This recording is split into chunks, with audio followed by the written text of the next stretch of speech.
Bueno, señores, como cada miércoles, a partir de ahora, estamos recibiendo a Pancho Álvarez, abogado, reconocido jurista de nuestro país, además miembro de Participación Ciudadana, que da seguimiento a todos estos casos de corrupción, política. Por eso lo vamos a recibir con un cafecito esta mañana. Muy buenos días, Pancho. Buenos días, Pancho Álvarez. Francisco Álvarez Valdés, no, Pancho. No, Pancho Álvarez. Y sobre todo, buenos días al Café Santo Domingo. Bueno, el que se suma a este equipo todos los miércoles, desde hace ya dos semanas, precisamente para que analicemos el caso de Brecht, porque es complejo. Ya hemos visto que en una semana tenemos novedades importantes y necesitamos de tu orientación. Así que, Pancho, buenos días. Vamos a iniciar, creo que es importante iniciar por el tema de las cartas. Las cartas enviadas por la magistrada Miriam Germán, tanto al presidente de la Suprema Corte de Justicia como al Procurador General de la República. Son dos comunicaciones que conocimos del fin de semana hasta ahora, en las que ella hace serios cuestionamientos a la manera en la que la Procuraduría General de la República reaccionó a los recursos interpuestos por los imputados para que se cambiara al juez Ortega como el juez que conocería el juicio preliminar. Empezamos por ahí. Bueno, primero señalar que tú cuando mencionabas mi participación, hablaste de que soy miembro de Participación Ciudadana, pero yo estoy viniendo al programa como colaborador del día, más que como miembro de Participación Ciudadana, y quería aclarar ese tema. En segundo lugar, pues decir que esto que está aconteciendo con el caso de Brecht es muy lamentable y solamente perjudica al sistema de justicia y en consecuencia a todos los ciudadanos y ciudadanas de este país. Es muy lamentable que la gente esté viendo esas reacciones de todo el mundo, desde Laura Guerrero Pelletier hasta Miriam Germán, hasta Mariano Germán. Realmente yo creo que todos, Ministerio Público, sistema de Poder Judicial, tienen que revisar sus roles y tratar de enmendar su conducta hacia el futuro. Ahora, los que están sentados en primera fila aplaudiendo cada acto de esto como si fuese una tragicomedia son los imputados, los que se están beneficiando colateralmente de esta discusión, ¿no? Yo creo que trasciende lo de discusión. En Miriam Germán hay que acotar que no es nada nuevo en ella. Ella, desde aquella carta famosa que le dirigió Joaquín Balaguer, inclusive una más reciente al magistrado Fran Soto, recordemos, yo me recuerdo que Guillermo Moreno en un momento del lanzamiento de una obra donde estaba Miriam Germán, se refirió a ella como Miriam las de las cartas. O sea que al fin de cuentas, ella lo explicó muy bien en esa primera carta a Joaquín Balaguer, diciendo que ella no iba a pasar por alto un insulto porque tiene hijos conocidos. Bueno, la referencia era porque Joaquín Balaguer parece que tenía hijos que no eran conocidos, ¿no? Pero bueno, lo que dijo es, no voy a dejar pasar por alto insultos. Y eso es lo que está haciendo ahora, y todo el mundo podrá decir, eso es coherencia. Me preocupa que en aquella ocasión fue a raíz de una decisión que ella tomó. Miriam Germán era de las pocas jueces que cuando había un caso de droga, si el Ministerio Público no le presentaba las pruebas, ella declaraba no culpable a la persona. La mayoría de los jueces de ese entonces, por temor a lo que dice la opinión pública, por temor a lo que puedan decir, sobre todo Marino Vinicio Castillo en esa época, sencillamente fallaban condenando al imputado por droga aunque no hubiese pruebas. Por sospecha. Por simple sospecha o para protegerse. Y había uno famoso que condenaba a 20 años de que llegaban los casos. Sí, bueno, Severino, Severino, magistrado Severino. Pero bueno, ¿qué ocurre? ¿Cuál es la diferencia entre esa carta a Joaquín Balaguer y esta carta ahora a Jean Alain Rodríguez? Que en aquella ocasión ya Miriam Germán se había desapoderado del caso. Ya no le tocaba una nueva participación en el caso. Ella podía perfectamente hacerlo sin inhabilitarse. En esta ocasión, por las cartas que he enviado, tanto a Mariano Germán, que ya son públicas, como al propio Procurador General de la República, la primera baja que sufre el caso de Brecht. Baja en el sentido de perder un recurso en el que la sociedad cree. Porque ese es Miriam Germán, ¿eh? No podemos llamarnos a error porque ella ha tenido una reacción de esta naturaleza. Es un recurso, es una persona en la que la población cree. Pues ya el caso de Brecht sufrió una primera baja importante. ¿Tú crees que ya ella se inhabilitaría? Bueno, pero es que ella acusó al Ministerio Público y a la directora del PETCA de violar la ley de expresión y difusión del pensamiento, por un lado, y al procurador de insultar por encargo. Entonces... Y de soberbia, ¿no? Definitivamente que lo que entiendo que va a ocurrir, lo que debería ocurrir, es que cuando el caso suba a la sala penal, que es lo que todos aspiramos, ¿no? Para eso se necesita un lugar, ¿no? Y vaya a juicio, ¿no? Un auto de apertura a juicio. Cuando vaya a juicio, que es en la sala penal de la Suprema Corte de Justicia, pues yo tengo el convencimiento que Miriam Germán se va a inhibir, y si no se inhibe, va a ser recusada por el Ministerio Público, precisamente por esa posición que ha asumido. Tenía razones, Miriam Germán, para sentirse ofendida con relación a lo que la Procuraduría General de la República en su momento publicó. Recordemos que se trata de unas declaraciones que dio Laura Guerrero Pelletier, ni siquiera el Procurador General de la República, aunque Miriam en su carta dice que ella lo hace. Su subordinada. Y que lo hace por instrucciones del Procurador.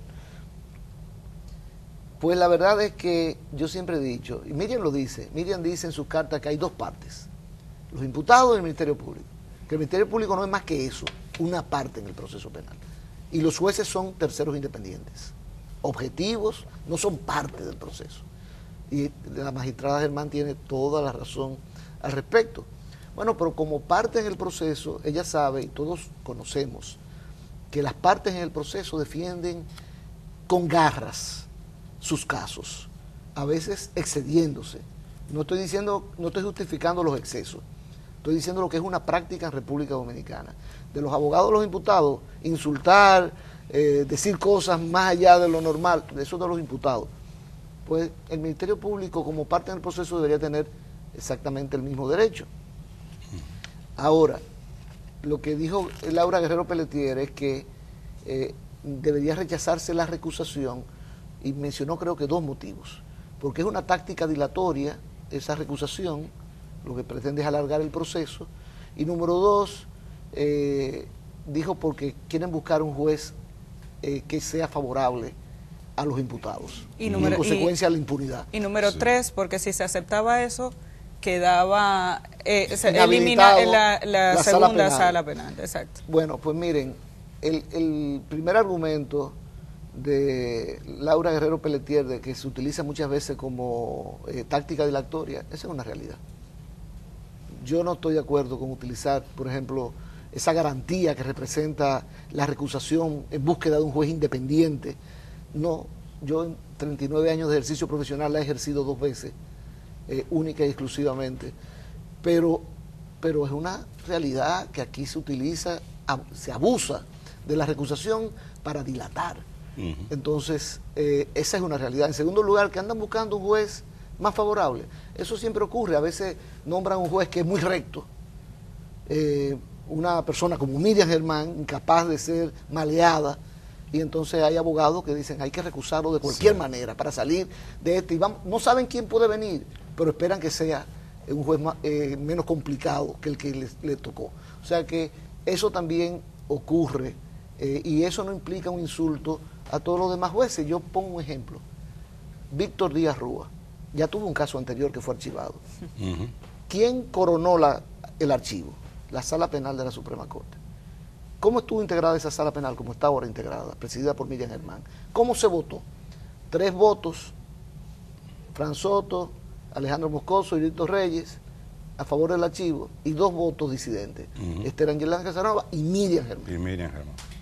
Para aquellos que dicen que Miriam no tiene un problema de compromiso con alguno de los imputados, con ese imputado en particular, pues miren cómo votó.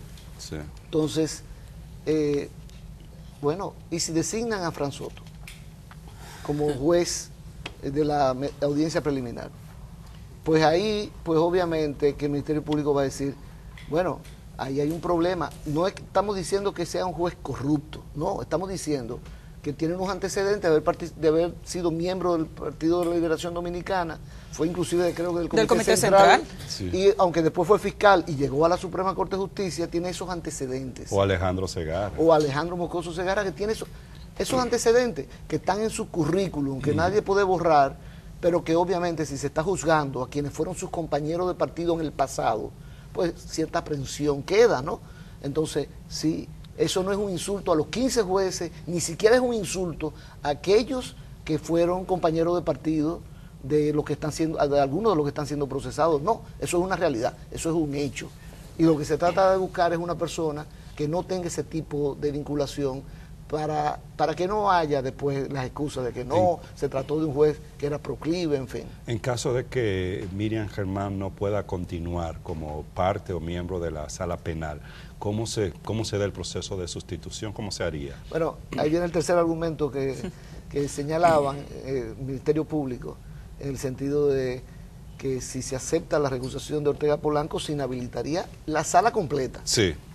Porque sería bajo el argumento de que ya el magistrado Ortega Polanco participó en otra fase del proceso, y en otra fase del proceso también participó la sala penal cuando conoció de la apelación de la medida de coerción, donde, por cierto, Miriam tuvo un rol muy destacado porque motivó su voto disidente de una manera muy fuerte. Cuestionando otra vez al Ministerio Público. Y posiblemente con parte de la razón, cuestionando lo que fue la solicitud de medida de coerción. Entonces, eso inhabilitaría. ¿Y qué ocurre, Javier? Usualmente se tiene que llamar hasta jueces de corte para suplir esas personas que quedan inhabilitadas. Recordemos el caso de Félix Bautista. Se tuvo que llamar, porque quedó 2-2 y una persona no participó, no me recuerdo ahora los hechos. Se tuvo que llamar a una jueza de corte de Montecristi, que vino a completar el quórum y obviamente aportar el voto adicional que faltaba. Sí, muy bien buscada, para además, el caso de la jueza en ese caso. Sí. Ahora, hay otra fase de este proceso que tiene que ver... Entonces, ¿hay preocupación o no hay preocupación? Sí, tienes toda la razón. ¿Tienes razón o no el Ministerio Público? Esa es la pregunta. Hay otra fase de este proceso que es precisamente la que tiene que ver con la recusación al juez Ortega.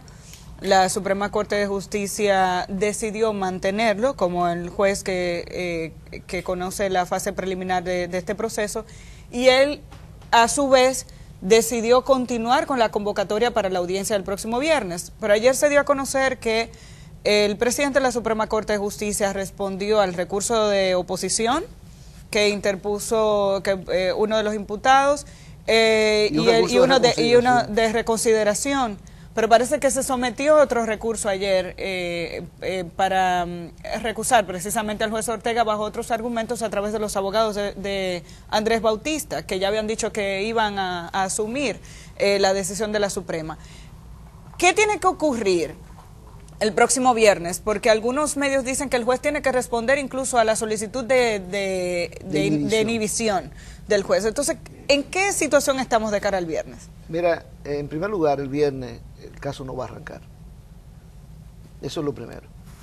Porque pudieran utilizar algunos de los argumentos de esto de la recusación, la inhibición, aunque si yo fuera abogado de los imputados no lo utilizara después que el Pleno de la Suprema Corte de Justicia confirmó al magistrado Ortega. Exacto. Pero ciertamente que cuando uno le hace una petición a un juez de que se inhiba, el juez tiene que responder.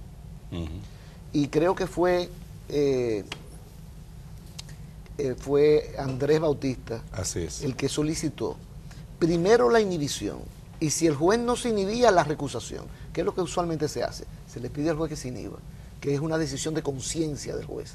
Nadie más puede juzgar el tema de la inhibición, sino el propio juez. Si se inhibe, ya la recusación no es necesaria, el juez queda separado del caso.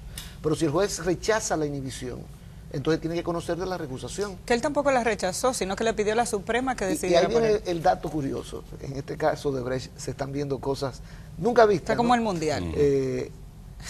Cuando el juez Ortega Polanco sube el caso al Pleno de la Suprema Corte de Justicia para que decida, dice que no hay jurisprudencia sobre esa materia y prefiere que el Pleno sea que lo decida.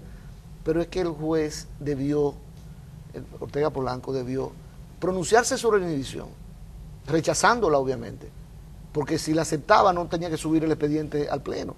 O sea, en primer lugar. En segundo lugar, debió pronunciarse sobre la recusación.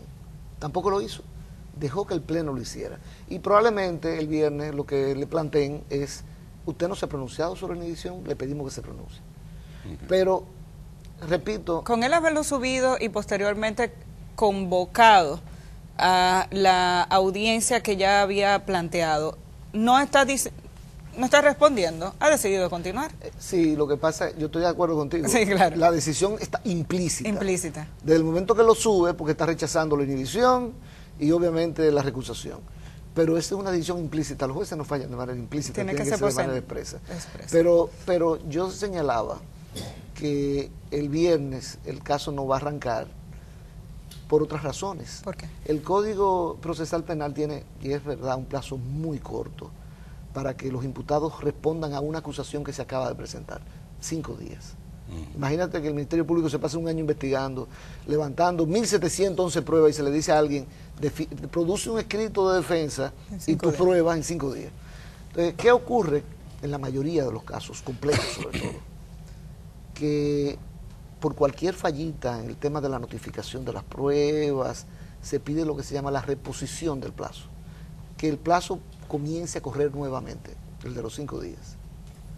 ¿Y eso se ha hecho? Eso ocurre cantidad de veces. En este caso de Odebrecht. Y ellos están ganando todo este tiempo. Eso se va a ver el viernes. El viernes. Porque eso se pide en audiencia. Pero ya los acusados, los imputados han escrito han hecho sus algunos escritos. De ellos, y faltan otros. Tengo entendido que Corra Pitaluga todavía no ha depositado el suyo. Creo que faltan 2 imputados. ¿Y si el plazo se vence, que pero ellos se quedan fuera? Detalle más interesante. A ver. Víctor Díaz, que depositó su escrito, no tiene defensa al fondo el escrito. No. Son 6 incidentes que plantea, para evitar conocer el fondo. Parece que le tiene temor al fondo del caso. Plantea 6 incidentes, pero no plantea una defensa al fondo. Pero eso tampoco es una novedad, ¿no?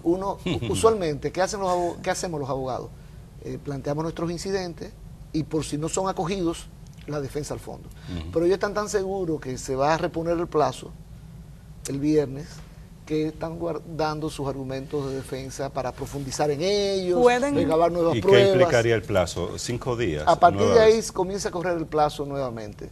Y el juez va a fijar entonces el mismo viernes una nueva audiencia que será en 2 semanas, en fin, para a ver si se dan las condiciones para comenzar la audiencia preliminar. Si alguno de ellos ya ha depositado su escrito de defensa, gozando de este nuevo plazo, pueden reponer, es decir, hacer una sustitución de los documentos, pueden depositar nuevas pruebas, ampliar sus escritos. O sea que se están ganando todo este tiempo. Claro, de hecho,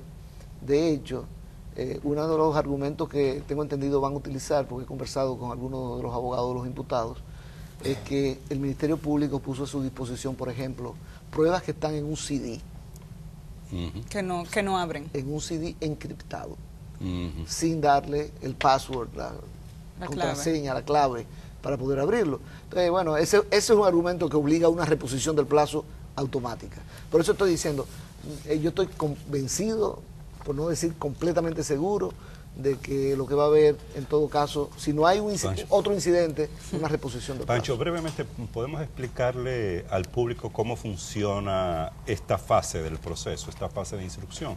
Porque recordemos que cuando el Ministerio Público hizo la solicitud de medida de coerción, se dieron varias audiencias, pero a veces había confusión, parecía como que se estaba prácticamente en el juicio de fondo y los abogados de la defensa intervenían más o menos en esa dirección.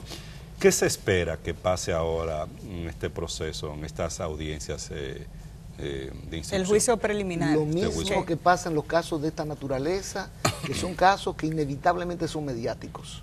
A ver. Inevitablemente. Miriam Germán, que estaba criticando el tema mediático, ¿no? No hay forma, no solamente en República Dominicana, en cualquier país del mundo, que un caso de esta magnitud no sea mediático. Veamos lo que ocurrió en Brasil. Yo estaba viendo cada motivación de cada juez, en el caso de Brecht, en el caso de la destitución de Dilma Rousseff, en fin. En Estados Unidos, el caso de O.J. Simpson y muchísimos otros. Son casos mediáticos. El público va a estar interesado en conocer y los medios de comunicación van a estar suministrando información. Eso presiona a los abogados de los imputados a ir a desnaturalizar lo que es la característica de una audiencia preliminar, que debería ser breve. La de coerción, mucho más breve, ya ustedes saben lo que pasó. Aquí se supone que es determinar si las pruebas fueron... Es un juicio a la prueba, para eliminar las pruebas que se obtuvieron ilegalmente, incorrectamente, y obviamente, además de ese juicio a la prueba, ver si el caso tiene la seriedad que amerite un juicio de fondo, pero no es un juicio de fondo. Ajá. Y en consecuencia esa audiencia debería resolverse en 3, 4 audiencias, pero no ocurre de esa manera. ¿El juez evalúa las pruebas, Pancho, en esta fase? Mira, es imposible que un juez, si un imputado dice que una prueba es ilegal, tiene que argumentarlo ante el juez y probarlo. Yeah. Si no lo argumenta, el juez no va a hacer un examen propio de cada prueba, sino que cada parte tiene que presentarle sus argumentos. Ahora, como son más de... El Ministerio Público son 1.711 pruebas. Y la respuesta de cada uno. Ángel Rondón son alrededor de 300 pruebas. Hay una cantidad enorme de testigos. ¿Se presenta todo eso en la audiencia preliminar? Claro que no. Se utiliza muchas veces lo que se llama el quantum de la prueba, es decir, una muestra de la prueba para demostrar el Ministerio Público la seriedad del caso. Con una muestra le basta. Y cada imputado, si entiende que hay una prueba que es ilegal, deberá argumentarlo ante el juez para que el juez decida al respecto. Muchísimas gracias, Pancho Álvarez, por estas explicaciones que dan tanta aclaración y luz sobre el proceso en el que nos encontramos con relación al caso Odebrecht. Te esperamos el miércoles. Dándole seguimiento a este caso, porque todo parece indicar que va para largo, ¿verdad?